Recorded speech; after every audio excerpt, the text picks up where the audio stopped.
What's the best smartphone for senior citizens or the elders in your life? The answer might surprise you. Hello, fellow data overhaulers. Thank you for joining me as we break down everyday tech and help you take control of your online data. This video is a multi-part series of reviews where we're taking a look at alternative Android launchers or home screens for the digital minimalist and those who just want to take back some of their privacy. Before I jump into this review of BaldPhone, let me tell you a story. A while back, my parents asked which smartphone they should buy. Truth is, I had no idea at the time.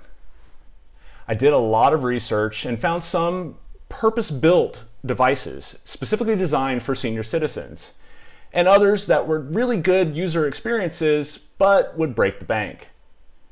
I finally came to the conclusion that there's not one particular smartphone that fits every senior citizen's needs. The best smartphone is the one that balances availability, being budget-friendly, and can be modified to fit the needs of your loved one. Android-based smartphones fit the bill. I showed them devices with good build quality so it would be durable in case they dropped it. They held a few to make sure it felt nice in their hand. Remember, it shouldn't be too large where you can only operate it with two hands, and it also shouldn't be too small where the screen contents are hard to read. Double check that the quality of the display is bright and easily visible. Once we purchased their phone, it was time to modify it so it would work well for their needs. I'll do a whole separate video on installing it, but let's take a look at BaldPhone. All right, here we are on the desktop. I mirrored my mobile phone to my laptop so that you could see on a larger scale what BaldPhone has to offer. When you first bring up the interface after you've installed it, BaldPhone greets you with a hello and starts bringing you through some setup steps. When you tap on arrows to navigate, it instructs you to press longer. And this is primarily for seniors that have mobility or accessibility requirements, and they want to make sure that they can adequately navigate all the screens. So if you press longer, it allows you to go through.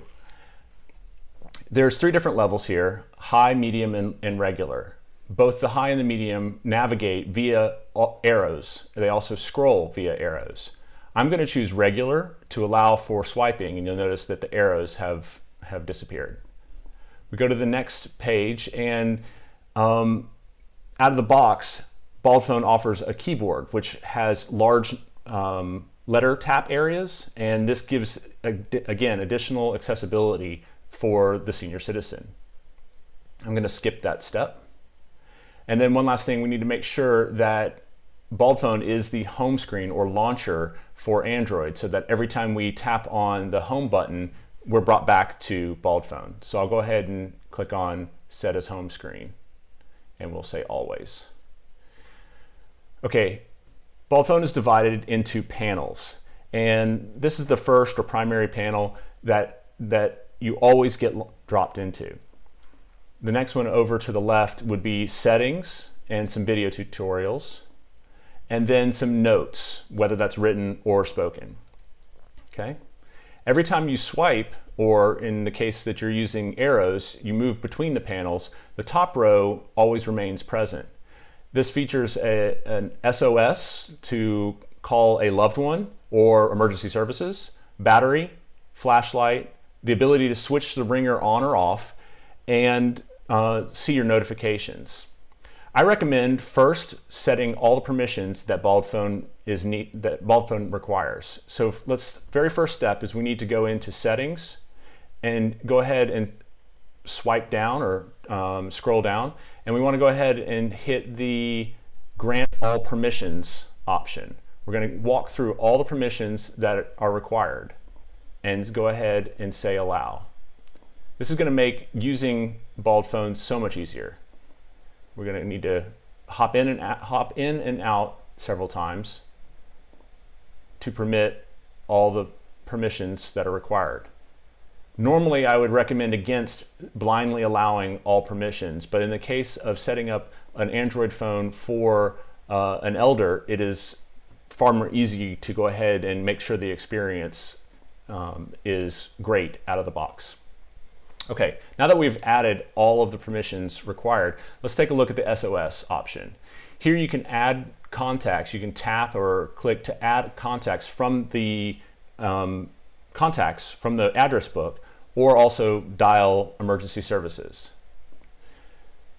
The battery, once you tap on that, gives you the percentage. The flashlight turns the rear flash on as a flashlight in case it's needed at a moment's notice. Again, the speaker here allows you to switch the phone from vibrate to audible alerts or just completely to mute.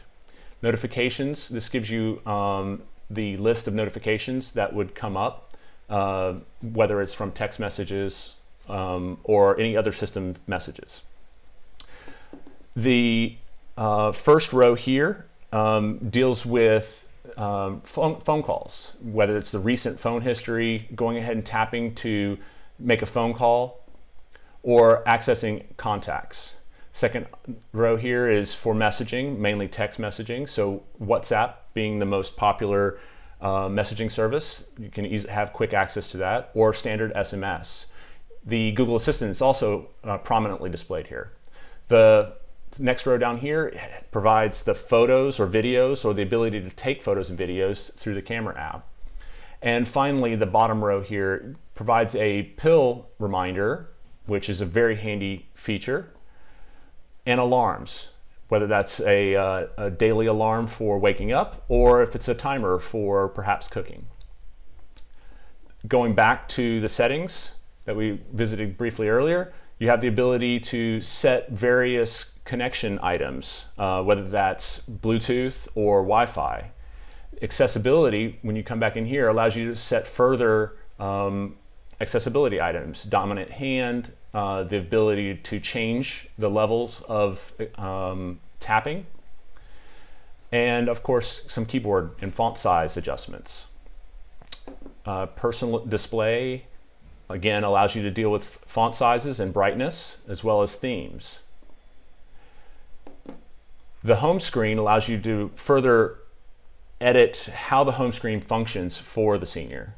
And then advanced options brings you into the operating system's settings. On the second panel, the web browser that you have installed, whether that's Chrome or in my case, Bromite, is prominently displayed as a very quick access button. As the next one down would be the maps, whether that's Google Maps or in my case, OpenStreetMap. And then you have video tutorials. Video tutorials are wonderful for explaining how to use BaldPhone. And going back once again to the notes portion, you can either speak notes or write them. Here at the bottom, I've glossed over it, is the app drawer, or the full listing of apps on the smartphone. If you tap that, you're presented with a vertical scrolling list of everything that would be available to the senior, and that's pre-installed software, or that may be software that you install later on through the app stores. You can click on each item and either open it or make it a shortcut of itself, which adds it to the main screen, and I'll show you that to you in a minute. Let's add the calendar, and maybe we take in and add a loyalty card program and a step counter, pedometer. Okay, and I just happen to have these apps installed on the phone. So when we exit, and you'll notice that when you swipe right, you get a fourth panel. And actually it's a fourth, fifth, sixth panel, but I would encourage just selecting a few apps that are most needed by the senior. So quick access to a calculator or loyalty cards, those all make sense for very quick access. So this is the primary overview, the primary review of BaldPhone. It's an excellent, excellent launcher, especially when you're considering how to onboard or how to get a senior into using a smartphone. It's great. It's open source, which means anybody can take a look at the code and make sure that everything is doing what it's expected to be doing. And it's free. It's a very thoughtfully produced product. BaldPhone is exactly the right way to make any Android smartphone the best smartphone for senior citizens.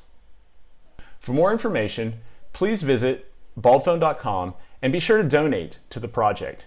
You can also ask any questions you have down below in the comments. Thanks.